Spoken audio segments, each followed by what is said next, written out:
이제 오늘은 고린도전서 4장을 드디어 우리가 시작하겠습니다. 다 일어서셔서 오늘 성경 본문 말씀 고린도전서 4장 1절에서 5절 말씀 우리가 함께 읽도록 하겠습니다.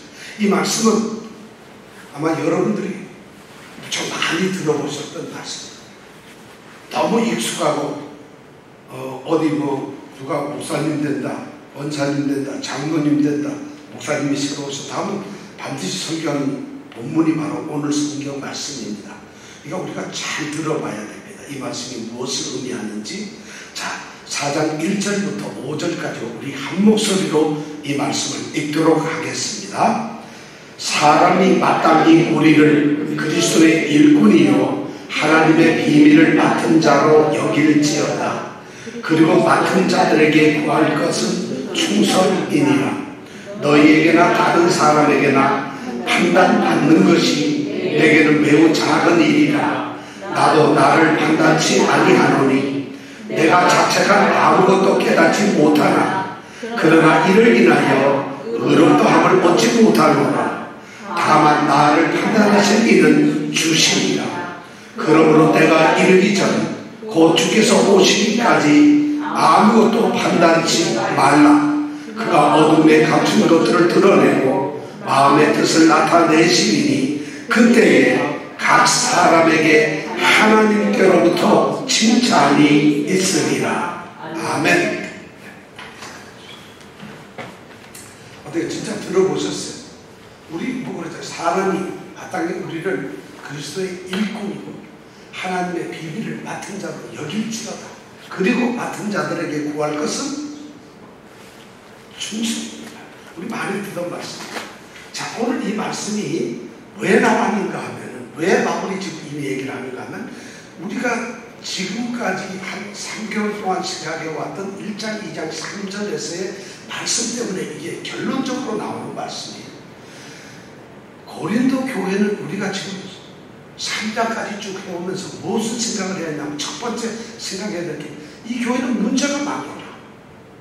너무 문제가 많아요.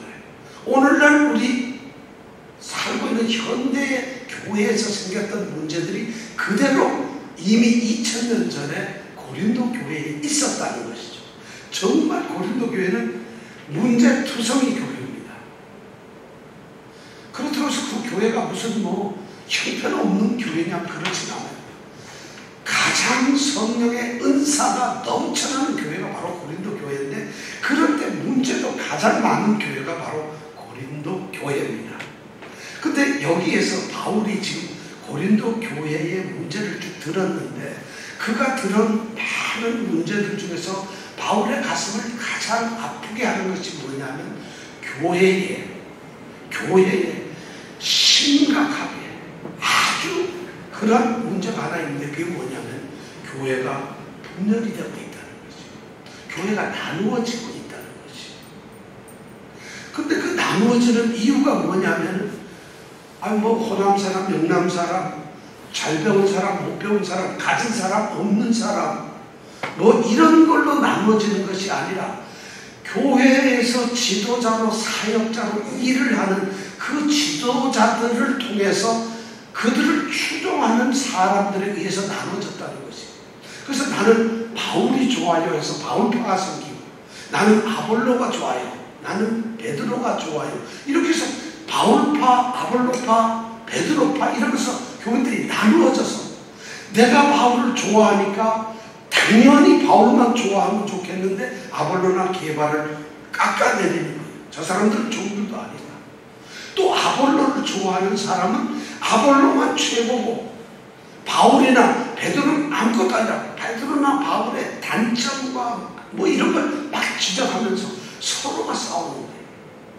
실제로 바울이나 아볼로나 베드로는 고린도 교회에서 편을 만들기 위해서 교인들을 속닥거리고 그들을 편을 만들기 위해서 어떻게 그렇게 했던 것이 하나도 없어요. 그들은 절대 그러지 않았는데, 이 고린도의 성도들이 자기가 좋아하는 사람을 따라다니면서 아닌 사람을 적대시하고 미워하면서 편을 만들었다는 것이에요. 그래서 바울이 그런 사람들에 대해서 그래서는 안 된다는 이야기를 1장부터 3장까지 쭉 해오고 나서 3장 마지막에 결론적으로 얘기를 합니다. 그러므로 누구든지 사람을 자랑하지 말라. 사람 누가 좋다고 누가 자랑하지 말라. 왜냐하면 만물이 다 너희 것이다. 그리고 너희는 그리스도의 것이고, 그리스도는 누구의 것이죠? 네? 하나님의 것이다. 우리가 지난주 시간에 그렇게 결론을 딱 내줬어요.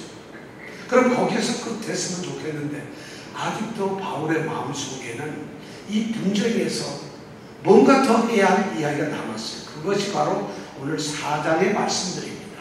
4장의 말씀에서 첫 번째 바울이 지금 이야기하고 있는 것은 뭐냐면, 자, 고린도 교회의 교인들이, 성도들이 바울, 아볼로, 베드로, 이 교회 지도자들이 도대체 어떤 존재인지, 그들이 누군지, 그들이 뭘 하는 사람인지를 똑바로 알아야 된다는 것이.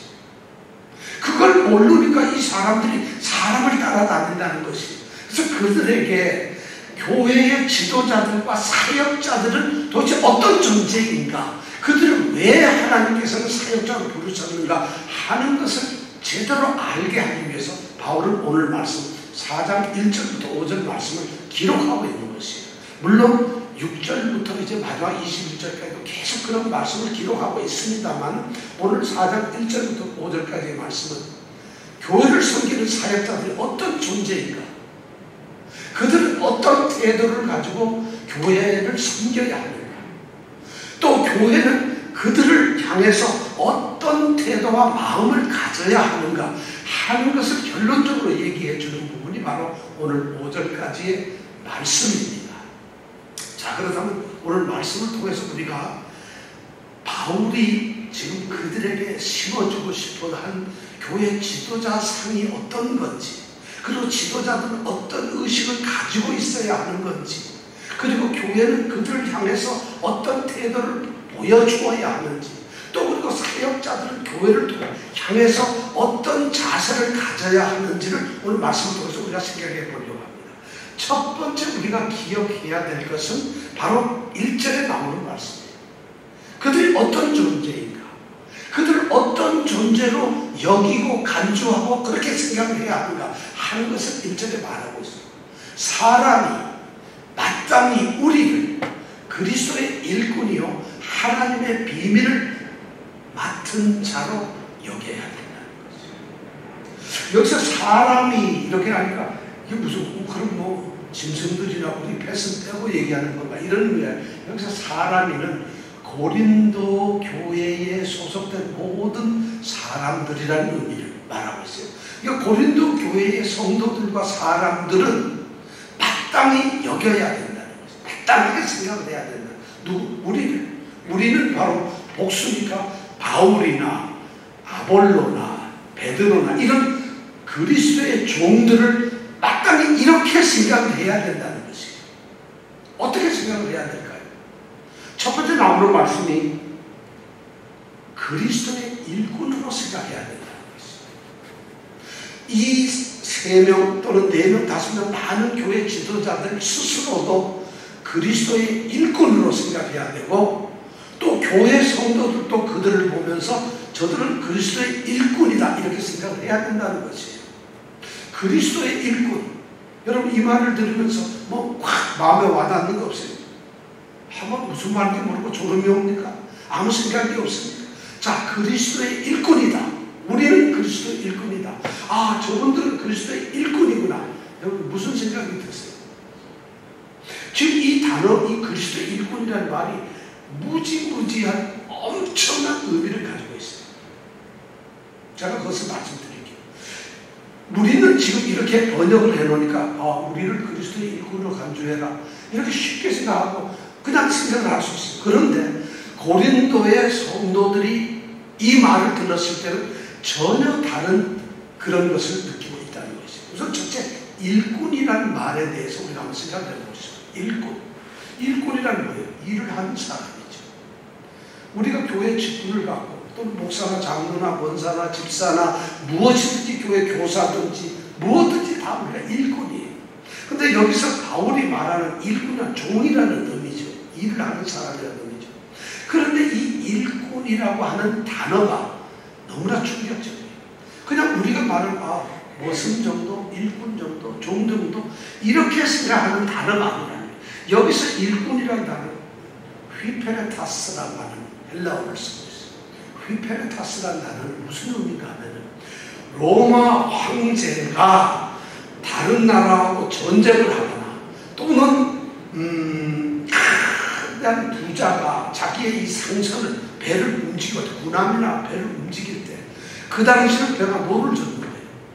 그러면 노예들이 수많이 잡혀와가지고 배 가장 밑창에서 발에 착고와 쇠사슬을 끼고 도망 못 가게, 그리고 그 안에서 깜깜한 데서 노를 젓는 노예들, 이것이 바로 일꾼이란다.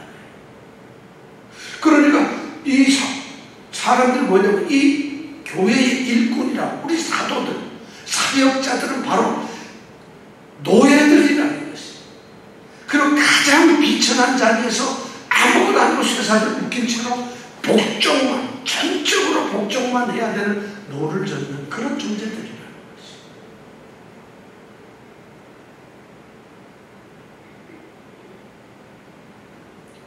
이것보다 더 낮은 신분이 없어요. 그 당시 우리가 3장 5절에 보면 우리는 너희로 하여금 믿게 한 사역자들이다. 여기에 사역자나 디아코노스라는 단어인데 그건 뭐냐면 식사 시중을 드는 정도의 사람이다, 이런 의미로 사역자를 썼어요. 근데 바울이 여기에서 그리스도의 사역자들, 일꾼들을 갖다가 규정을 하면서 그 단어를 선택한 것이 바로 노전. 여러분 히브리인의 노예라고 하는 히브리인 노예의 합창인가 이런 노래 있잖아요. 그거 한번 유튜브에 가서 한번 틀어보세요. 그럼 거기에 보면은 그냥 노래 아니라 뉴욕에서인가 어디에서 공연했는데 합창단원이 한 100여 명이 전부 이렇게 탁 서서 노예처럼 표정을 지으면서 막 노래를 부르는데 너무 감동스럽다. 바로 이 노예들이에요. 배 밑창에서 깜깜한 데서 쇠사슬을 묶여가지고 아무것도 못하고 감동을 받아 맞으면서 하루 종일 몸만 짖는, 이렇게 복종을 처참한 그런 사람들이 일꾼이라는 거예요. 바울은 내가 그런 존재라는 거예요. 아볼로도 그런 존재라는 것이. 베드로도 그렇다는 거예요. 목사고 장로 교회의 일꾼들은 그런 의식이 되어야 하고 그런 존재가 되어야 한다는 것이. 여러분 교회 사역자 일꾼 집사 한번 하고 싶으세요? 장로 한번 하고 싶으세요? 이렇게 돼야 된다는 것이. 그러니까 어떻게 보면은 무조건 순종만 해야 되고 복종만 하는 가장 처참한, 오직 주인만을 위해서 철저하게 자기를 희생해야 되고 일만 하는 이런 존재가 바로 일꾼이라는 거예요. 그러니까 아마 고린도 교회 성도들이 바로 휘페르타스라는 단어를 딱 들으면서 우리는 그런 노예들입니다 했을 때 얼마나 참. 요즘에 우리는 교회에서 목사님들이 주의 종들은 이러면서 종을 얘기할 때 왠지 모르게 종하면 하는 뭐가 있어야 되잖아요. 근데 바울이 여기서 우리는 휘페르타스, 정말 못 얻는 노예들입니다 이렇게 말했을 때 그 감각이 전혀 다른 거죠. 바울이나 이 사도들의 의식 속에는 자신들은 그렇게 비천하고 아무것도 아닌 존재라는 것이. 오직 주인만을 위해서 목숨까지 내놓고 그냥 무조건 순종해야 하고 그 주인만을 위해서 일을 해야 되는 그런 존재라는 것이. 이것이 바로 일꾼이라는 단어가 주는 의미예요. 그런데 문제는 그 다음에 있어요. 이 노예들이 누구냐? 그리스도의 노예라는 것이. 그리스도의 노예. 우리는 이 그리스도라는 단어를 쉽게 생각합니다. 그런데 이 당시에 성도들이 생각할 때 그리스도라는 단어는 감히 상상도 못하는 엄청난 거예요. 구원자, 메시아라.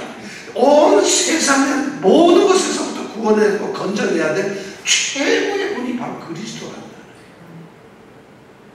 물론 그 당시에 배 밑창에서 노를 젓고 있는 노예들은 황제의 노예들이었어요. 그런데 이 그리스도라는 말은 황제를 뛰어넘어요. 오늘 우리가 대여리 문답에서 읽었지만 그리스도의 사역에 세 가지가 있다어요. 왕으로서, 제사장으로서, 그리고 선지자로서의 사역이 있다는 거예요.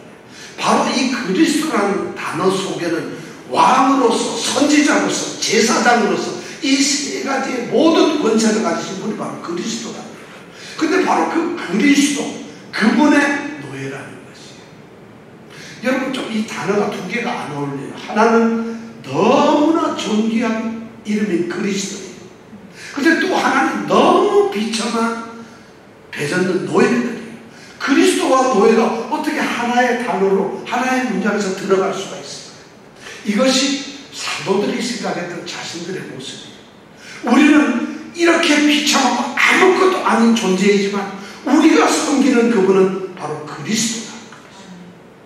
가장 비참한 신분이지만 가장 고귀한 분을 섬기는 존재라는, 이것이 바로 사도다. 교회 일꾼들이라는 것이에요. 목사들이 바로 그렇다는 것이에요.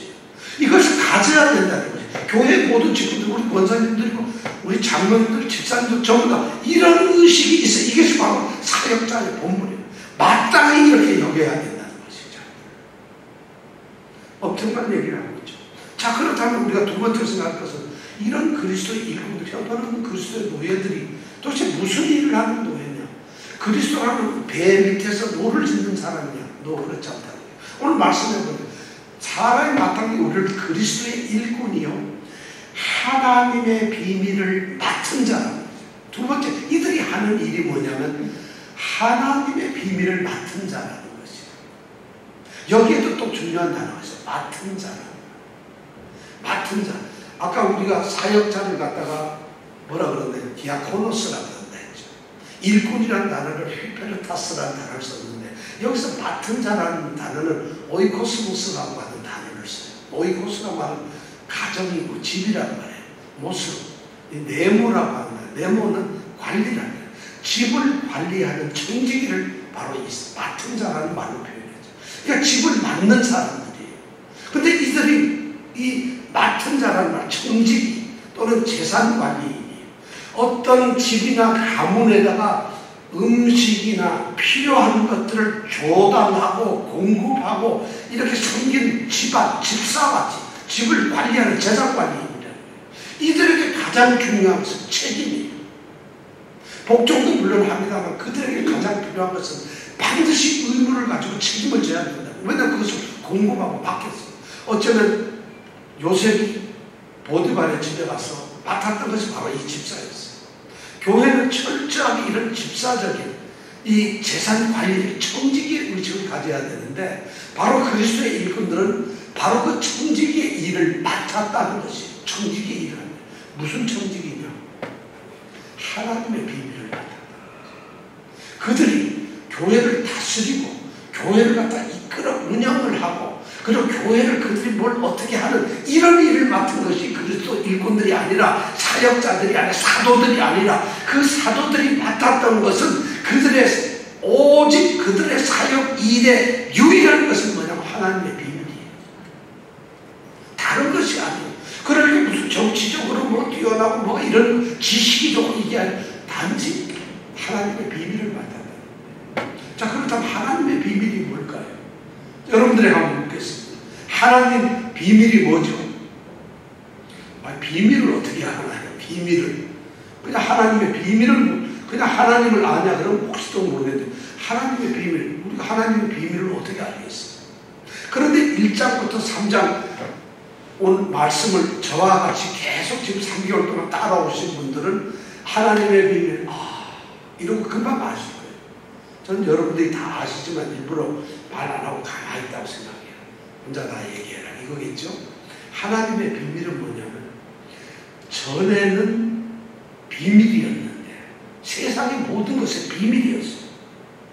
전에는 다 비밀이었는데 지금은 성령을 통해서 이미 드러난 것이에요. 근데 드러난 것이 뭐냐면 우리 이 사도들을 통해서 이것이 전달되도록 드러난 비밀이다. 전에는 감추어져 있었는데 지금은 드러난 것인데 그것이 바로 우리에게 맡겨진 일이라는 것이 그것이 뭐겠어요? 우리의 영광을 위하사 만세전에 정해놓으신 복음이다. 하나님의 비밀을 한마디로 얘기하면 복음이에요. 하나님의 말씀과 하나님의 뜻이고 하나님의 계획이고 하나님이 구원을 이루시기 이 땅에서 자신의 택하고 자신이 미리 알고 자신이 미래 정해놓은 그 선택된 자들을 구원하는 일을 하나님의 말씀 그 일을 맡은 자들 청지기들이 바로 그리스도의 일꾼이라는 것이죠. 다른 일 하는 것이 아니에요. 그러니까 하나님의 구원에 대해서 그 일을 그들을 맡아가지고 그걸 교회에다가 공급해주고 그것을 가르치고 그것을 전달하고 그러는 일들이 그들에게 주어진 일이라는 것이죠. 이것이 바로 그리스도의 일꾼이요 하나님의 비밀을 맡은 자라는 말 속에 다 들어있는 것입니다. 그러니까 그들은 말이죠. 사도들이 이런 말을 우리는 여러분 그리스도의 일꾼입니다. 그리고 하나님의 비밀을 맡은 자입니다. 이렇게 말할 때 이 속에는 우리는 교회에 아무런 주도권을 행사할 수가 없습니다. 내 개인적인 어떤 권위를 의식되고 할 수가 없어요. 그런데 우리는 단지 주님의 명령을 따를 뿐입니다. 그리고 내가 책임질 분은 오직 주인밖에 없습니다. 나는 주님에게만 책임져요. 그러니까 나는 주인 말만 잘 듣고 주인의 뜻에만 하면 됩니다. 왜냐하면 주인인 그분이 내게 명령을 하시고 그분이 내게 맡기셨고 그분이 내게 주었기 때문에 나는 주인만 바라봅니다. 그렇기 때문에 나는 여러분들에게 군림하는 존재가 아닙니다. 여러분들의 비유를 맞출 필요도 없어요. 그렇다고 여러분들을 마음대로 끌고 가면서 내 멋대로 농락을 할 수 있는 그런 존재도 아닙니다. 여러분들에게 주어진 하나님의 이 은혜를 갖다 내가 빼앗을 수 있는 것도 아닙니다. 내가 할 수 있는 일, 이 사도들이 할 수 있는 것은 오직 주님께 받은 것, 주인께 받은 것을 여러분들이 그대로 전달하는 것밖에 없는 것입니다. 이것이 바로 사도들의 일이라는 것입니다. 이것이 바로 주님의 일을 맡은 자들의 하는 일이라는 것입니다.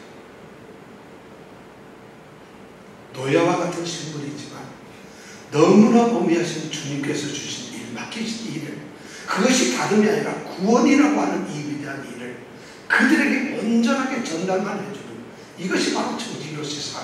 이게 사도들 바울이 지금 그런 얘기예요.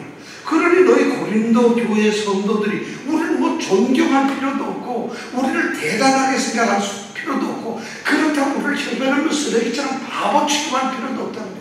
우리가 그런 일을 맡은 존재라는 것을 그것만 알고 있습니다. 또 사도들도 마땅히 그래야 된다. 그들에게 인기를 끌고 그들에게 뭔가 하려고 할 필요가 없다는 것이에요. 왜냐하면 그들을 선택하고 그들을 부려먹는 사람은 주인은 우리 주님밖에 없다는 것이죠. 그러니까 그들에게 필요한 것은 뭐냐? 교회나 어떤 뭐 사람들이 그들을 평가하거나 판단하거나 그들을 갖다가 어떻거나 누가 좋다 나쁘다 이런 데 신경 쓸 게 없다는 것이죠. 바로 그 말씀이 3절부터 쓰여 있습니다. 3절부터 너희에게나 다른 사람에게나 판단받는 것이 내게는 매우 작은 일이다. 너희가 나를 판단하든지 다른 사람이 나를 판단하든지 그 판단하는 것이 내게는 아주 시시콜콜 아무것도 아니라는 거죠. 나도 나를 판단하지 않는다는 거예요. 여기 아주 굉장한 정말 말이 있어요. 그리스도의 일꾼이고 하나님의 이 비밀을 맡은 자들은 판단에 대해서 교회가 사람들이 이걸 나를 어떻게 판단하냐 여기 신경 써서는 안 된다. 그것이 전혀 중요하지 않다는 것이에요. 자 여기에 중요한 3절에 보면 너희에게나 판단을 누가 하느냐 너희에게나 여기서 너희에게나는 고린도 교회의 성도들을 얘기하겠죠. 고린도 성도인 너희들에게나 우리가 판단받는 것이 아무것도 아니에요. 근데 여기 보면 이제 주어가 전에는 우리를 그리스도의 일꾼이라고 했는데 3절에 보면 내게는 하고 바울은 자기 자신에다가 이 얘기를 합니다. 나 바울은 그리스도의 사도고 일꾼이고 하나님의 비밀을 맡은 자인 나 바울은 고린도 교회에 있는 성도들이 나를 향해서 뭐라고 지지고 뽑고 무슨 소리를 하든지 내게는 아무것도 아니라는 얘기예요.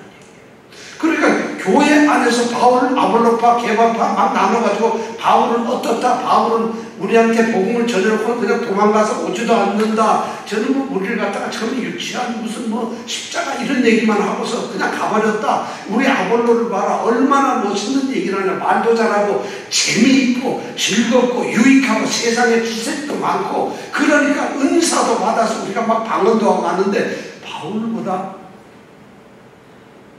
바울보다 더 뛰어나지. 뭐 이런 식으로 바울을 평가하는 거. 그걸 갖다가 너희에게 내가 판단받는 것이 아무것도 아니라는 거지.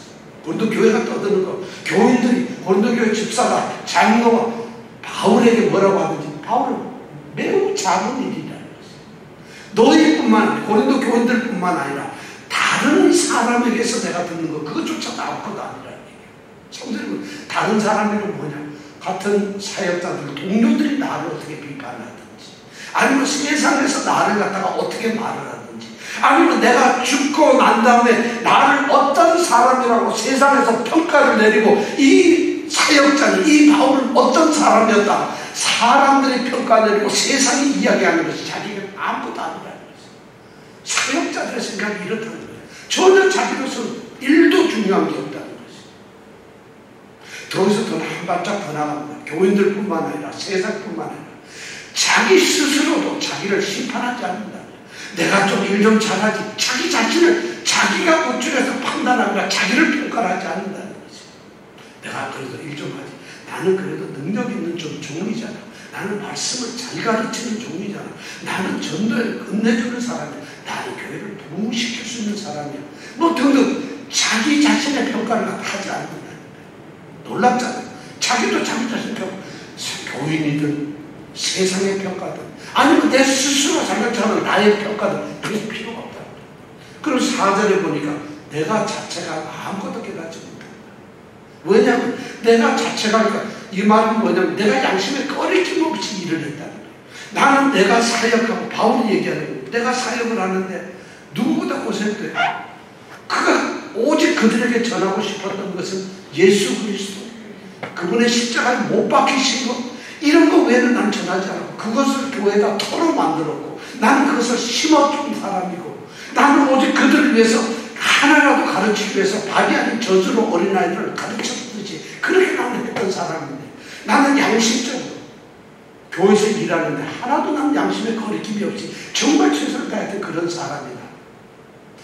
본인은 그렇게 생각한다. 그것조차도 필요가 없다. 뭐라고 얘기를 하죠. 그러나 이를 인하여 의롭다함을 얻지 못한다는 것이. 내가 그랬기 때문에 나는 대단한 그리스도의 종이 되는 것도 아니고 그렇기 때문에 내가 하나님의 일을 온전하게 잘 맡았다. 비밀을 맡은 자라고 최선을 다해 이렇게 평가를 받는 것도 아니라는 것이. 자신이 그렇게 했기 때문에 하나님 앞에서 의롭다 구원을 얻는 존재가 되는 것도 아니라는 것이. 얼마나 바울이 무시무시한 얘기라고 했어요. 그리스도의 오늘날 교회 종들이 교회 목회자들이고 사역자들이 그렇다면 교인들이 뭐라고 떠드는 것이 중요한 게 아니에요. 거기서 신경을 써서는 안 되는 거예요. 세상에서 바깥에서 다른 목사들이 또는 다른 데서 나를 어떻게 생각할까 이것이 신경 쓰는 게 아니라 그리고 스스로 생각해도 내가 잘해놓은 이런 것도 중요한 게 아니라는 거지. 왜 그랬을까요? 4절 끝에 보니까 이렇게 나와있어요. 다만 나를 판단하시니 누구라고요? 주님이시죠. 나를 판단하는 건 주님밖에 없다는 것이죠.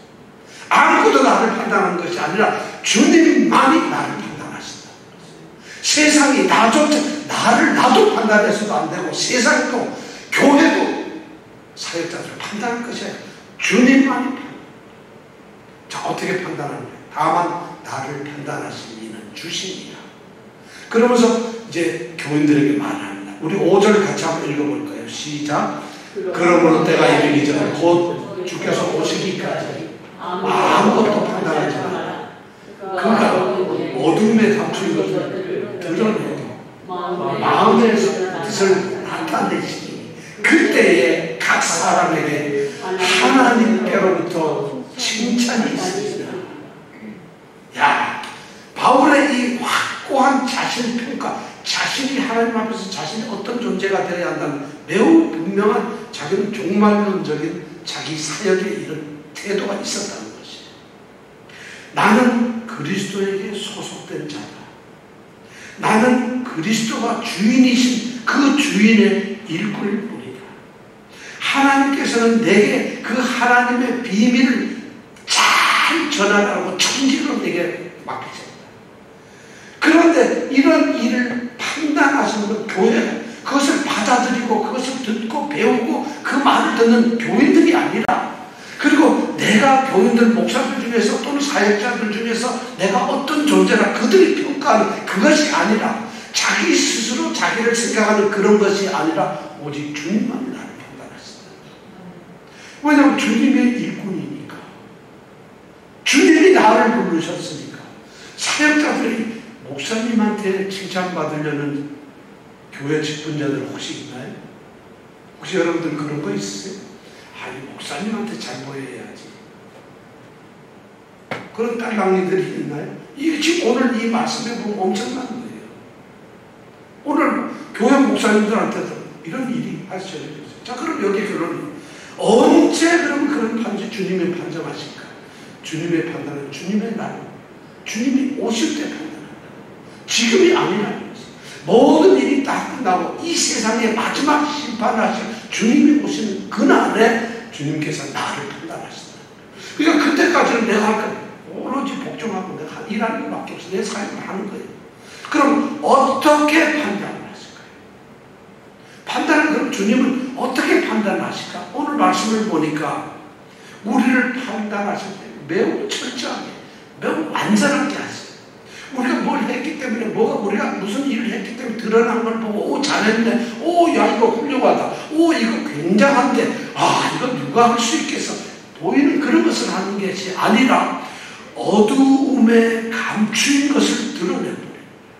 우리는 이거 주님이 절대 모르실 거라고 은밀한 곳에서 몰래 내가 했던 이런 일들까지 주님께서 들어서 판단을 하신다는 거예요. 그러니까 사역자들이 사실 쉽지 않아요. 교회 일을 하는데 내가 뒤에서 이런 거 했던 일도 있고 별게 다 있잖아요. 이런 것을 주님이 다 드러내요. 드러나서 좋은 것만 딱 갖다 주는 것이 아니라는 거예요. 어둠에 감추었던 것을 다 드러내요. 그 다음에 뭐라? 마음의 뜻을 나타내신다. 어떤 일을 하는데 사역자들이 속으로 생각한 게 있어요. 야, 오늘 이렇지, 내 이러고 뭐하라. 나 오늘 교회 가기 싫어 죽겠는데 안 갈 거야. 에이, 비도 오는데 뭐하라. 이런 생각까지 하지만 억지로 교회 나와 앉아있어요. 근데 우리 주님께서 우리 사역자들을 판단하실 때 그런 것까지, 마음의 뜻까지 생각하고 그걸 다 드러내요. 그러니까 주님 앞에서 감출 게 하나도 없어요. 내가 위선적으로 했든지 또는 내 멋대로 대충 하자고 방종을 했거나 아무렇게나 했더라도 그 모든 사역을 주님께서 다 드러내버리신다. 무서운 얘기죠. 이것이 주님께서 판단하시는 거예요. 그러니까 사람들이 뭘 어떻다, 동료들이 어떻다, 세상이 어떻다, 내가 뭐 어떻게 생각한다, 이것은 하나도 중요한 게 아니에요. 사역자들이 생각할 것은 그거예요. 그러니까 교회가 나를 판단할 필요도 없고 해서도 안 되는 것이. 자, 그렇다면 우리가 중요한 것이 있어요. 그럼 주님께서는 사역자인 우리들을, 바울을, 아볼로를, 게바를, 또는 우리 모든 목사 장로들을 판단하는 기준이 뭘까요? 뭘 가지고 그런 판단을, 감춘 거 다 드러내놓고 그때 가서 주님께서 철저하게 완벽하게 판단을 하죠. 심판을 하신다 하는데 그 심판하는 기준이 뭘까요? 뭘까요? 네. 주님이 판단하시는 판단 기준은 4장 2절에 나와 있는 말씀이에요. 자, 4장 2절 시작. 그리고 맡은 자들에게 구할 것은 충성이다. 그렇습니다. 주님이 모든 사역자들을 판단하는 유일한 판단의 기준은 충성입니다. 우리는 이거 쉽게 생각합니다. 충성? 아, 그럼 내가 좀 충성했지. 그런 걸 갖다가 자기가 자기를 판단하는 것도 안 돼요. 다른 교회 성도들, 아, 저 목사님 굉장히 충성했어. 그것도 아니라는 것이. 다른 목회자들이, 그 목사님 굉장히 충성했어. 이게 아니라는 거예요. 맡은 자들에게 구할 것이 충성이라는 건 오직 주님은 충성만을 바라신다는 거예요. 그런데 사실은 이 번역을 저는 충성이라고 하더라. 성경에 보면 피스토스라고 되어 있어요. 이건 충성이라는 뜻이 아닙니다. 정확하게 얘기하면. 뭐냐면 신실합니다. 신실합니다. 맡은 자들이 해야 될 것은 신실한 것이에요. 충성은 속에는 싫어도 억지로 하는 것처럼 할 수 있어요. 충성은 신실함은 정말 이거는 속에서부터 모든 것이 자기의 모든 것이 들어온 신실함. 이 충성이라는 단어를 우리는 충성이라고 번역을 했는데 사실 이 의미가 정확하고 피스토스라는 단어는 신실하다는 것이에요. 하나님이 사역자들을 판단하시는 유일한 기준은 신실함밖에 없다는 것이에요. 근데 그 신실함이 내가 신실한 것이 아니라 이 충성인이라 이 신실한 말을 가만히 보면 이게 수동태로 되어 있어요. 그 얘기는 뭐냐? 내가 신실합니다가 아니라 주님이 판단하실 주님이 신실하다고 여기시는 것으로 판단을 받는다는 거예요. 나는 굉장히 말했는데 주님이 신실하게 여기지 않으면 아무것도 아니에요. 그러니까 나의 신실이 아니라 주님이 신실하게 받아주시는 거예요. 신실하게 여겨주시는 거예요. 이것이 유일한 주님의 판단이에요. 교회 바울은 지금 그 얘기를 하고 있어요. 교회 사역자, 교회 일꾼들, 오늘 목사들, 모든 사람들 주님께서 우리를 얼마나 신실하게 보시느냐, 이것이 판단의 기준입니다. 성공이 판단의 기준이 아닙니다. 인기가 있다고 그것이 판단의 기준이 아니라는 것입니다. 추종자가 많기 때문에, 탁월한 말 솜씨가 있기 때문에, 지식이 뛰어나서 능력이 많기 때문에, 또는 어떤 성과를 많이 이루어서, 요새 교회도 뭉대고 세례 주는 사람도 많고 전도를 많이 했고 이런 것이 아니라는 것이에요. 사역자들을 판단하는 유일한 주님의 기준은 신실하게 여기시기 바랍니다. 이것이 얼마나 중요한지 몰라요. 이 신실함의 사역자들이 없기 때문에 주님이 신실하다고 여기시는 사역자들 주님은 찾고 있어요. 주님이 원하시는 사역자 그리스도의 일꾼들은 바로 야, 너 신실하구나, 이런 사람을 찾고 있으시다는 것이에요. 이것이 오늘날 우리에게 절대적으로 필요한, 교회에 필요한, 교회 일꾼들은 그런 사람들.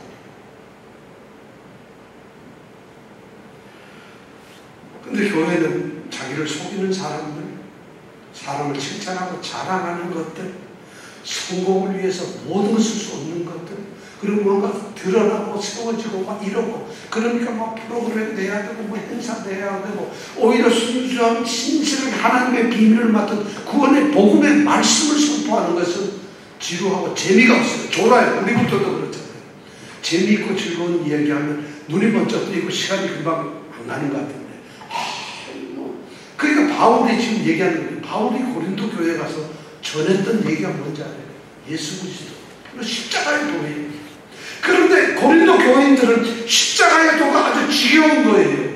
왜냐하면 성령 받아가지고 방언하고 이게 더 재미나고 신바람 나는데, 십자가의 도의 삶을 살아라, 십자가가 너를 구원한다. 그들에게 그것이 얼마나 힘들었겠어요. 그런데 바울이 바로 그런 성도들 향해서 외친 것이 뭐냐? 바로 외친 것이 뭐냐면 신실하다. 나는 그런 것이 중요한 것이 아니다. 내게는 인기고 너희들이 내 파가 되든 안 되든, 내게 너희들이 어떤 관심을 보이든 그것은 내가 원하는 것이 아니라 나는 나를 보내신 그 주님이 신실하다고 여겨주는 것, 이거밖에 나는 기대할 게 없다는 것이죠. 오늘 교회에 바로 이렇게 신실하게 여겨지는 교인들이, 성도들이 많아지기를 원합니다. 저는 여러분들의 믿음이, 여러분들 한 분 한 분이 우리 하나님께서, 우리 주님께서 진짜 너무 신실하게 내한테 느껴졌어요. 나는 너무 신실하게 당신을 보고 있어요.